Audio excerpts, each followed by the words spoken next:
Grand rising, beautiful beings. I have no idea what time it is, but I know it's still in the morn. I hope you're all well. It's Friday in the working week calendar, in man's calendar.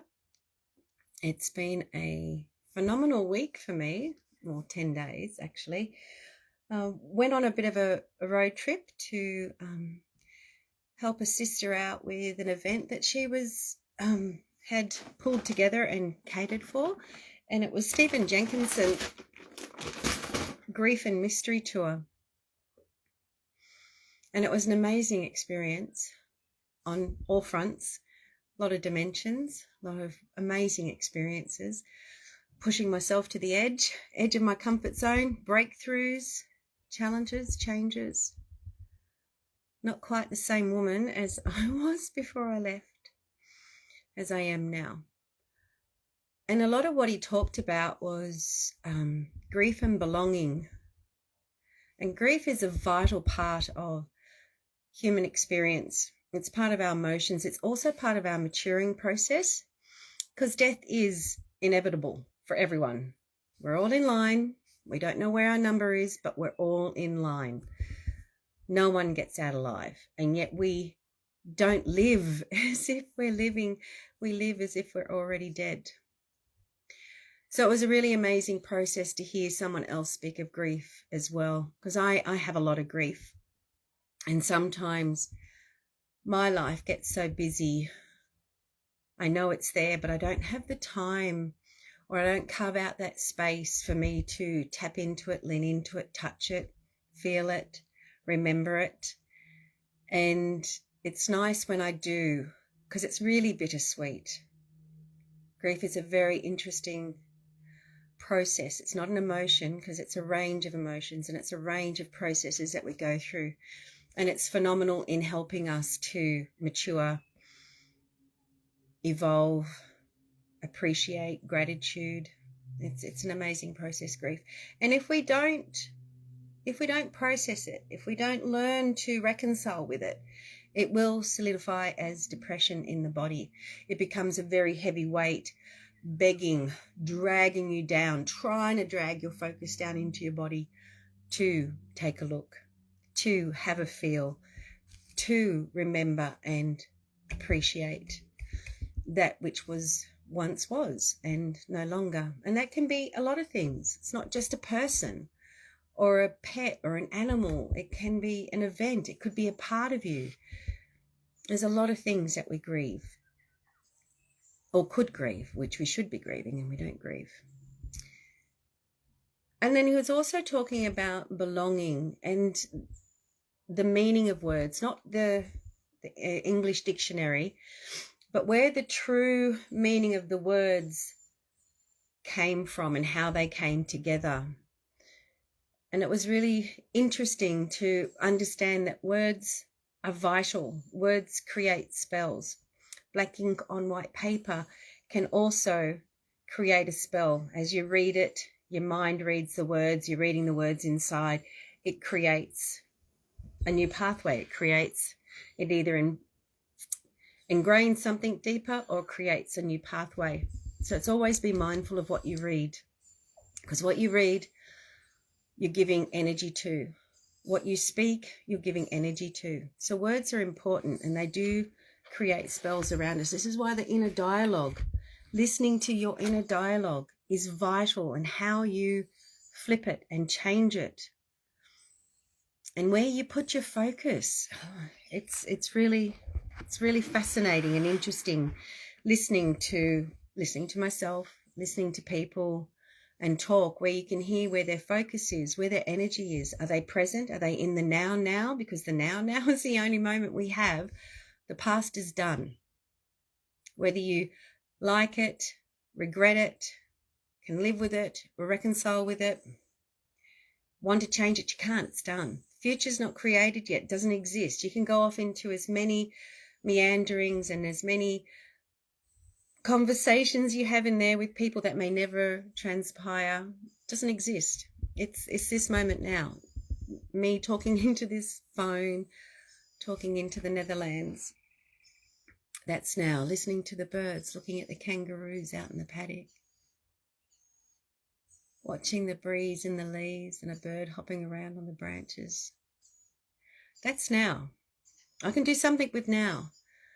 And this comes back to your words, is how are you living now? How are your words speaking to you? How are your words speaking out into the world? Are you respecting and honoring this experience, or are you damning it? Why would you want to damn it? Because it just hampers your experience. So affirmations comes into this, and I always found reading other people's affirmations really didn't do it for me. It didn't hold true. It didn't have weight. It didn't touch me to my bones. So I realized affirmations have got to come from within. Yes, we can learn and read other people's affirmations and sit with them, sit with the words, sit with the expression. What is the message trying to tell you? And even if you come up with identical words or similar words or a way to rephrase it, do that, because then it's in your language, it's in your way that you get to understand it. So again, on my website, I do have a download for you on affirmations. And studies support the idea that the words we choose matter. The words we choose do matter. The funny thing is, though, it doesn't matter how many times you repeat a lie. It'll never be truth. Now, how many times you speak rumor, Chinese whispers, or gossip, or just speak from the judgmental head, you're kind of like damning yourself. And we're all subject to this. We're all of us. It's the way we've been conditioned and molded. So a good positive affirmation can help you combat stress and increase the neural pathways in your brain. And this comes back down to tying it in with the seeds of change. Self-reflection. You're getting to listen to yourself, and then you get to choose the words you want to speak to yourself. So the biggest one that was strong for me the past few weeks was trust. All that kept coming to me, whatever situation I was in, trust. Trust myself, trust the experience, trust spirit. Didn't necessarily mean trust the other person, but it just trust what was happening. Trust the process, trust spirit, trust myself. And that was a really powerful reminder of coming back into myself and not giving my power away and staying within my center and my truth. And the other affirmation that came to me, which I still say to myself now, is that what is meant for me will find me or stay, or it's already with me, so it's going to stay. So what's meant for me will stay or find me. What's not meant for me will pass me by or leave. So that which is in my field, which is not meant for me, will leave. And that which is not meant for me will pass me by. So I trust that what will find me, and what will pass me by is not meant for me. And I keep coming back to that and trusting. Personally, I have found affirmations need to be not only in your own language, but relative to your healing journey, and worded in such a way that your mind will accept them. You know, those positive, I love myself affirmations, and you stand in the mirror and you are enough, or whatever. It's if you're just saying them, but in yourself, you're still looking at yourself and you're still cringing, or you're still not believing it, or it's still not hitting home, then stop saying those affirmations and find ones that suit where you're at, that you're able to embody, that you're able to believe. And this is why I say, going from self-loathing or just lack of self-worth to self-love, self-worth. It doesn't happen with a couple of words. Sometimes we have to build ourselves up to it to make it believable, so then we can embody it. So start with baby steps. Start with something that you can believe right now that's positive about yourself and is showing gratitude towards yourself. Otherwise, you are not really changing your beliefs. You're just the clothes they are dressed in. Write your own affirmations down. Make creative signs or posters out of them. I don't know if you can see, I did a really big breathe. That's backwards, but it said breathe, and I had that in my kitchen when I was living in the Blue Mountains. I think I've still got it somewhere. So make creative signs or posters out of them and stick them up, where you'll see them every day to help affirm them until you embody them. I've got beautiful font that I printed out and did A4s in my kitchen that say promise, practice, persevere, awareness, attitude, approach. It helps to remind me not to get stuck in this side of myself. And then I've got other little affirmations around: live, love, laugh. Very simple reminders every day. It's affirmations. Nothing wrong with affirmations. Why would you want to talk degraded to yourself? Why would you want to hold a degraded energy in your body, in your essence, in your field, when you know the kind of damage that it can do? So affirmations aren't a bad thing. Below, I'll read them out, are 7 powerful positive affirmations to help you get started with formulating your own. 7 positive affirmations to tell yourself every day. I believe in my dreams. Believe in yourself and all that you are. I believe in my dreams. Believe in yourself and all that you are. Warts and all. I am doing my best every day. I am doing my best every day. Sometimes I don't believe that. Sometimes I think, I could be doing better. But I've got to check in with myself and see, where are my energy levels at? How am I feeling emotionally, psychically, energetically, all those things. And sometimes my best is in here. My best is actually looking after myself. My best is actually doing not much. So your best isn't always striving to do more. Your best is not always striving to be or do. Your best can be having a rest. I love myself for who I am. I can honestly say that now. I think I may have struggled with that before. I love myself for who I am. That's getting stronger all the time.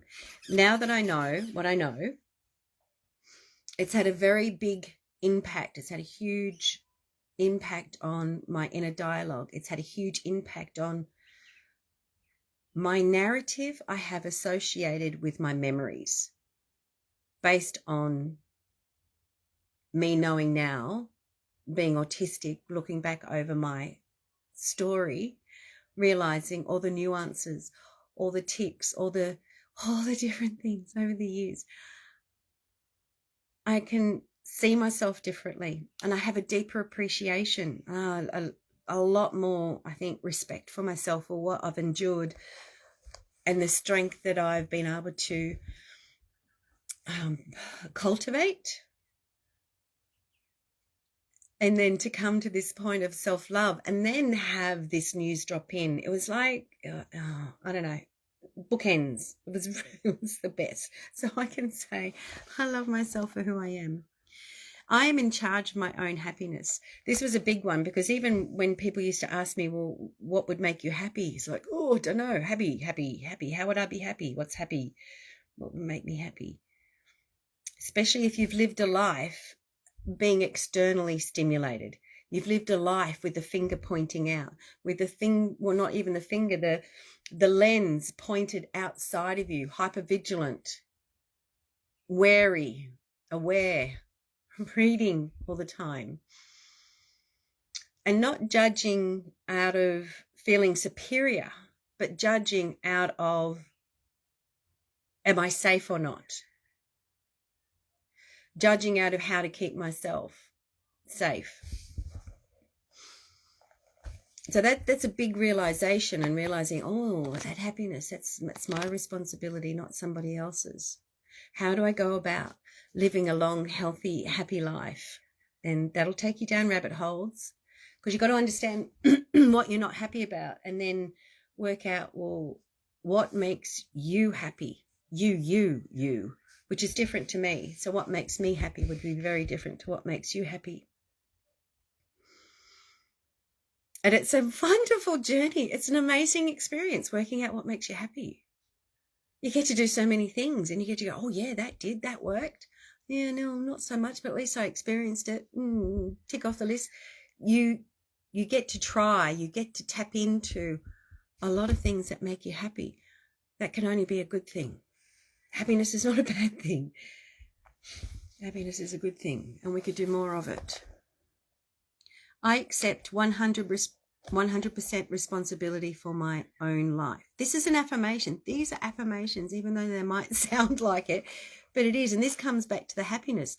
I accept 100% responsibility for my life, for my own life. Many, many years ago, I went to a retreat weekend, and we were doing plant medicine, and we had to sign, like a waiver kind of thing, taking full responsibility for the decision in our lives. And I sat there and I cried. I didn't feel worthy of taking full responsibility for my own life. I didn't know how to.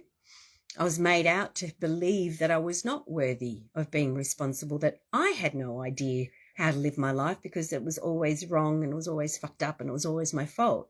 So coming to this point and reading this paper, I'm like, oh, this is it. This is it. Oh my goodness, can I do this? Will I do this? And I really felt, I think, the depths of how lost I was to the outside world and lost from myself. I signed it and I did it, and my life was never the same since. So taking 100% responsibility, again, it's a powerful affirmation, and it's, again, not something that happens overnight. So for me, even though I signed that and had that huge realization and went through that process of signing that, it's only and that's probably 15 years ago. 14 years ago, maybe, that I did that. And it's still now you see the different layers to taking full responsibility for your life, your thoughts, your deeds, your actions, your footprint in the world, your energy footprint in the world, your relationships, how you relate to one another, how you relate to your environment, the land, country, how you relate to the animals, not just your house pets, but the animals around you. Full 100% responsibility of your life, my own life. And that, I think, is what helped empower for me to get stronger and keep getting stronger and keep getting stronger, because 100% responsible for my own life, the choices I make, the actions I do, and the deeds I perform. 100% me. Even if I am triggered from outside, even if a memory or a wound or a past thing triggers me, it's still my action, it's still my choice, it's still my decision.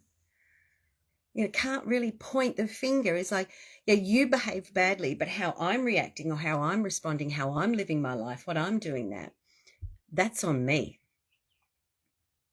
If I stay and endure, that's on me. If I choose to walk away, that's on me. Free will and choice.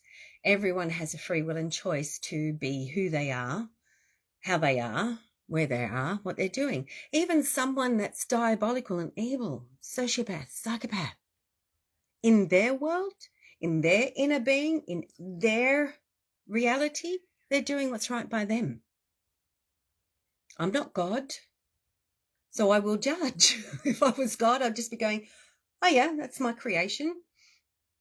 Everything's allowed. I'm the grand overseer of all designs. I'm allowed. That's allowed. That's allowed.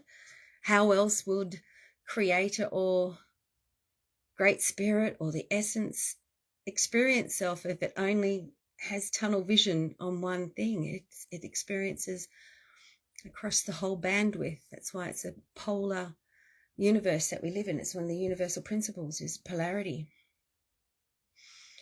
So we do get to choose. And my leaning to is a healing journey, is a spiritual journey, is being the autistic mystic. It's what sustained me. It's what's helped me. It's what's given me strength. It's what helped me understand this reality in this world that we live in, because sometimes it does not make sense. It's not logical. It's illogical, the concepts and constructs that we live by. So me taking 100% responsibility of my own life is knowing what makes me happy, is knowing what is at my best, is knowing I am lovable and I do love myself, and I take responsibility for that, for how I live. And we've all got different standards and we've all got different belief systems. So where my standards are, I try and meet them and some. And I have some beautiful, amazing people in my life that inspire me to step up even more. And I have other beautiful, amazing people that inspire me to let go and relax and chill. And we all complement each other, but I take full responsibility for my life, and I'm so glad I have. Another affirmation is, the best is yet to come. Can you believe that? Can you feel that? Can you know that? The best is yet to come. I feel that. I feel that in my bones. The best is yet to come. And remembering being a polar universe, I'm on this end of the spectrum, the best is yet to come. And there will be someone on the other end of that spectrum going, the worst is yet to come. It's all where you direct your focus, your energy. I am grateful for every day. That is a really powerful affirmation to wake up to, even if you feel like shit and you don't want to be here and you want to step off the planet and it's all intense and it's encompassing and overwhelming. Still grateful every day. Still grateful for every day. Because this too shall pass. Those days will pass. And you have to work at it. Sometimes you have to work at it, because this left brain, thinking brain that's now retarded and corrupted, will have you believing all sorts of shit. It'll talk you into all sorts of things, around things and out of things. Don't believe it. Be grateful that another day will dawn, that you can then see the world through a new life. So, creative suggestion, write a beautiful word. Get your crayons out, get your textures out. What word resonates for you today? Make a picture out of it. And as you're drawing it, creating it, meditate into it. What does that mean for you? What aha moment could you get from it that could inspire you? This is another favorite of mine, is this one. I am enough. I believe in me. I am worthy of love. I am on my side. I do. I back myself now 100%. I take care of myself. That's a really important one. Eating healthily, drinking well, exercise, rest, play. And my heart knows. My heart does know. Your heart knows. What gets in the way is this thinking brain with its gnarly words. Don't listen to it. Drop into your heart. Here are some more creative ways to design and remind yourself of positive affirmations. Post-it notes. Stick them around. And it's funny, it always comes back to the main ones are, you are enough. You are enough as you are. Believe it, know it, feel it. If you do want to step up, again, that's your choice. And it's not because you're not enough. It's because you know you are enough and you can do more. You are enough and you could be more. You are enough and you could learn something more. But you are enough. Another powerful affirmation you can just keep saying to yourself is, I got this. I got this. I got this. Even if I'm a mess, even if I'm curled up in a ball, I got this. If I'm stretching myself beyond my comfort zone, on that edge, I got this. Why not challenge yourself? Why not challenge those fears? What's the worst that can happen? And I've done this exercise a few times. What's the worst that can happen? I die. Well, then it doesn't matter anymore, then, does it? Because I'm dead, I'm not here. But most of the times, that's not the worst that can happen. So what's the problem? Someone's going to laugh at you. Someone's going to make fun of you. Someone's going to ridicule you. Does that show who you are, or does it show you who they are? So this is where we've got to keep flipping it around. So what someone chooses to say, act and do is not a reflection on you. It's a reflection on them. What you choose to say, do, and act is on you. You got this. You got this. There are other affirmations you can say according to your chakras if you wanted to go down that way. It's funny, when you do research and I'm open to varying opinions and discussions and information. And there are some schools of thought that the chakras are gateways to manipulation, that the chakras are like an inversion. It's a way that's keeping us here or whatever. And it's like, I don't know. At the end of the day, I'm here as a human, as this physical being in this aging body of mine. And I just want my life to be long, healthy and happy, harmonious even.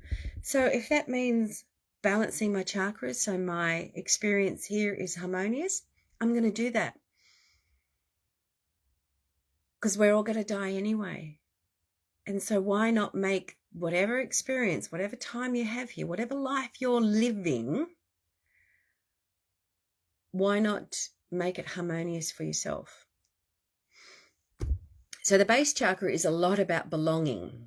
It's about being here, security, walking this earth, connecting to country, connecting to mother, connecting to nature. My body is becoming important to me. I nurture it constantly. I am taking responsibility for my life. There's that affirmation again. I can cope with any situation. I got this.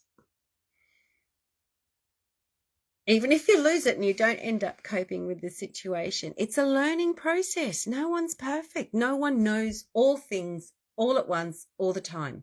Impossible. So sometimes we are out of our depth and we do come across or meet something that we've not experienced before, and it pushes us out of our comfort zone and we don't know how to deal with it. So we try, I guess, whatever comes up first. And sometimes we may be lucky and it may be a good way of dealing with it because maybe we've learnt before and we're trying something new, or we don't. It's all learning. There's no point reading something and having this knowledge just sitting in here. What does that do? What does that do? It doesn't do anything. The magic is in the mundane. The magic is in the everyday, boring life where we chop wood, carry water, where we're washing the dishes, cooking the food, washing the floor, cleaning the bathrooms, cleaning the toilet, making the bed, mopping the floor, doing the shopping, talking to friends. That's where the magic is, in the everyday life.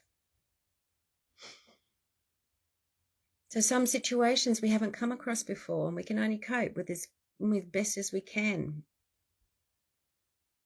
But just know that you can cope with it. And if you can't cope with it and the worst thing that can happen, you die, well, then it doesn't matter anymore. You're not in that situation anymore. You're gone. It doesn't matter. Practical. The sacral chakra, that's between your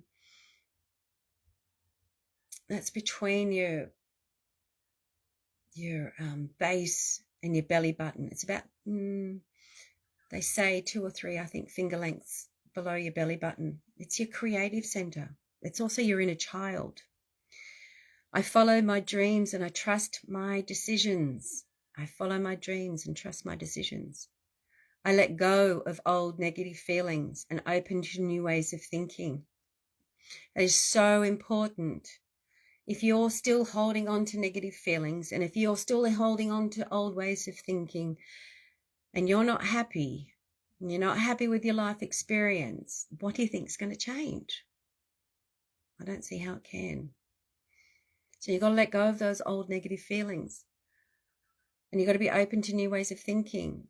And if that scares you, you can always say to yourself, well, I can always go back to holding on to those old negative feelings. I can always go back to being that way. I can promise you won't, though.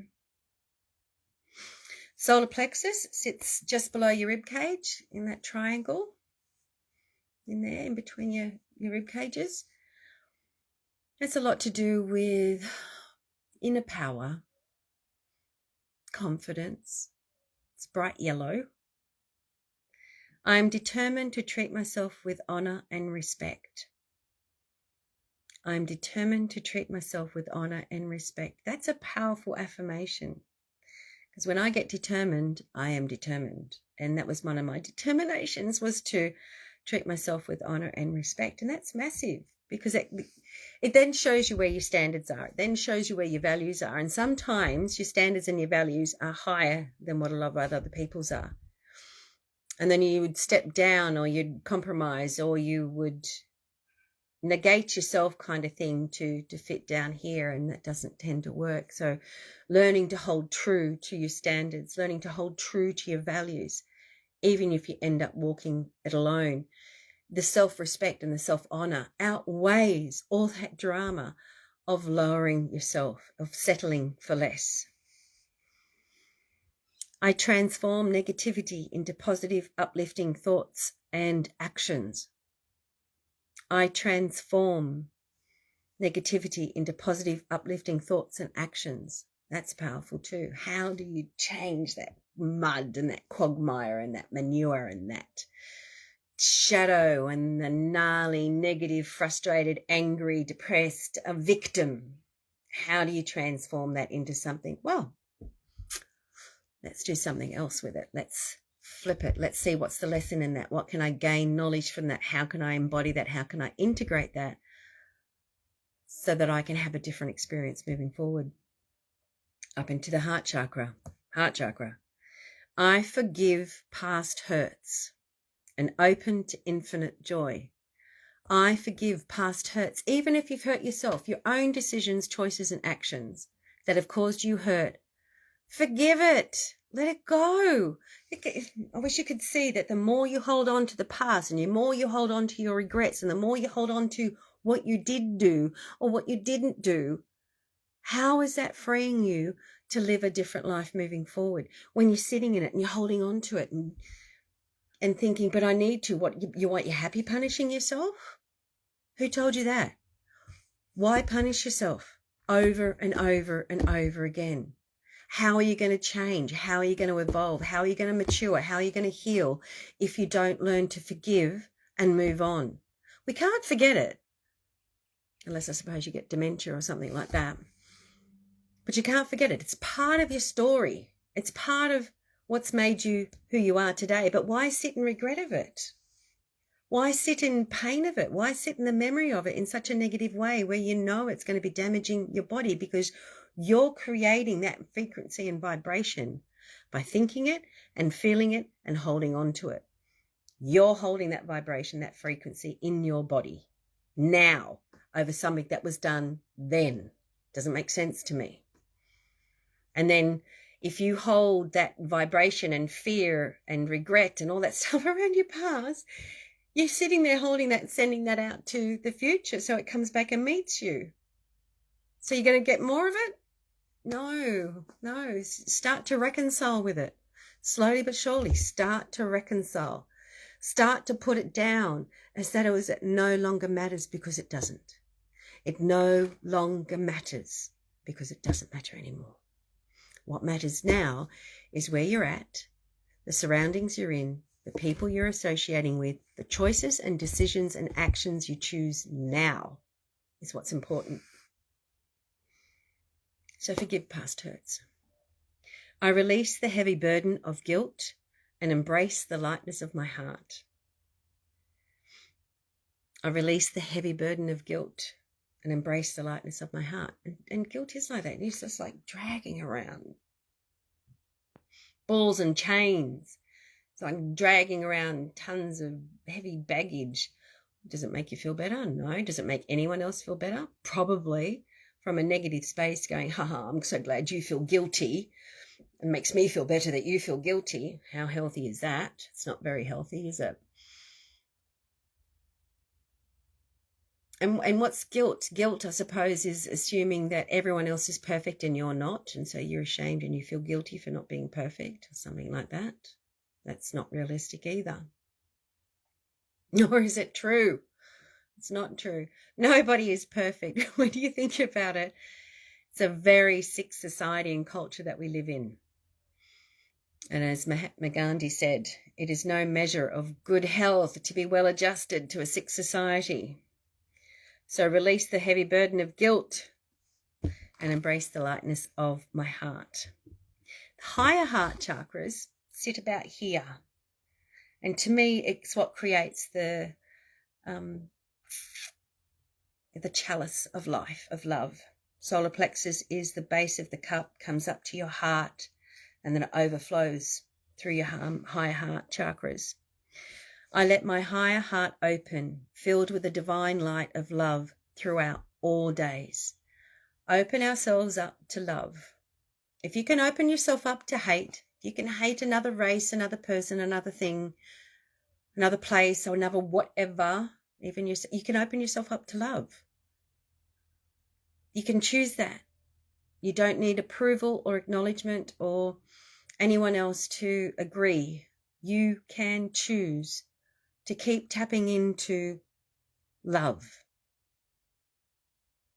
And you can choose to forgive, and you can choose to move on. We can choose those thoughts. I'm open to feeling love flow more freely through my body. I did a journey once and they showed me what joy looked like in the body. And if you could imagine the typical psychedelic pink and green, like fluid, this amazing pinkish orange color and this amazing greeny color just flowing together through the body, through your parts of your body, through your blood, this amazing thick color of joy and love. And I imagine that, and it flows, and you can feel it flowing through the body, and it's amazing. And then they showed me what fear looked like in the body. And fear in the body looks like black lumps of tar with tentacles. So fear is what graphene oxide looks like, and fear is also what cancer looks like in the body. So remember that. So if you sit in fear, not only are you going to be destroying your kidneys and everything else, you're going to be drawing in negative energies, filling your body up with that. So start accepting your fear and swapping it for joy. It's like we're never going to get rid of fear. But if you let it be the foundation of your choices and actions in your life, then that's what you're going to keep getting. That's what you're going to fill yourself up with. Fear is to be challenged. Danger's real. We've talked about danger. Danger's real. Fear is a response. And if you're not in danger, then why are you in fear? Go back to here. Challenge those thoughts. Throat chakra. What I have to say is worthy of being listened to. This was a big one for me, and hence doing talks and sharing my writings. What I have to say is worthy of being listened to. It's got me to where I am today, and I have a very long story of trauma and abuse. And here I am today, late 50s, 0 pharmaceuticals, happy and blissed. And it doesn't say I was always that way. It has been a journey. It has been a massive, beautiful, intense, challenging, diabolical at times journey of spiraling down. And then the joy and bliss as you spiral your way back out, and the strength and the confidence and the competency. That's how you get it. You don't get it from just sitting on your ass and not being involved in life. That's what happens. I use my words wisely and express my feelings clearly. I use my words wisely and express my feelings clearly. Third eye chakra. The answers to all my questions reside within me. It's true. I am able to see the big picture that surrounds my life. That's a powerful one, to be able to step out of the small-mindedness, try and rise above and try and see a bigger picture, because sometimes if things are falling apart, breaking down, it's because there's something better coming, but we can't see it, we don't know it, and we want to hang on. But if we learn to let go, there may be something better in the wings waiting. Crown chakra. I'm open to the joy of my universal connection to all beings. I'm open to the joy of my universal connection to all beings. I've got a friend that's just turned up. I recognize the limitless potential of my body, mind, and spirit. affirmations are a type of positive self-talk. Be there in a minute, honey. And the three of the most powerful times to recite affirmations, whether in your head or spoken out loud, is when your subconscious mind is on the same level as your conscious mind is. So affirmations are a type of positive self-talk. And three of the most powerful times to recite affirmations, whether in your head or spoken out loud, is when your subconscious mind is on the same level as your conscious mind. Those times are during deep meditation, as you are falling asleep and as you're waking up. So maybe have them beside your bed to keep reminding you, because that'll start shifting that inner dialogue. When recited at those times, powerful positive affirmations can help you alter subconscious thoughts. Sometimes trauma, when we experience it, it does set up a response, how we internalize it and personalize it. And if it's a very intense, challenging response, especially when we're young, it'll bypass the hippocampus and go into explicit memory. So it's not implicit memory, it's like it's explicit memory. So on those times of our subconscious mind being on the same level as our conscious mind, we can tap into and start rewriting those narratives we have attached to our memories.